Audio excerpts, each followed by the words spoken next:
If your Razer Huntsman Mini has been acting weird, switching profiles on its own, or you just want a completely fresh start, factory resetting it is one of the fastest ways to fix almost any software glitch.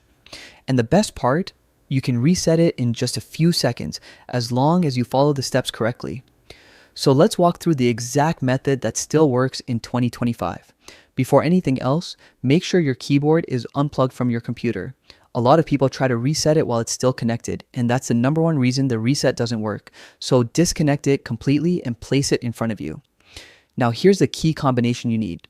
With the keyboard still unplugged, press and hold escape, caps lock, and the spacebar all at the same time. Make sure you're pressing all three firmly.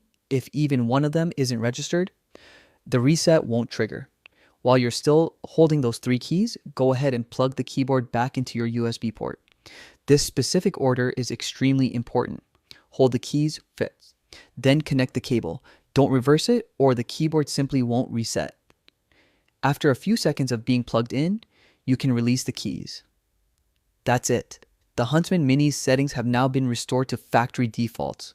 If you want to double check everything worked, you can unplug the keyboard again and repeat the process once more, just to be sure. A factory reset can clear corrupted settings, fix strange lighting glitches, and help your keyboard behave like brand new. It's a small step that often solves big problems. Thanks for watching, and if this walkthrough helped you out, feel free to explore more guides just like this. Have a great day and enjoy your refreshed keyboard.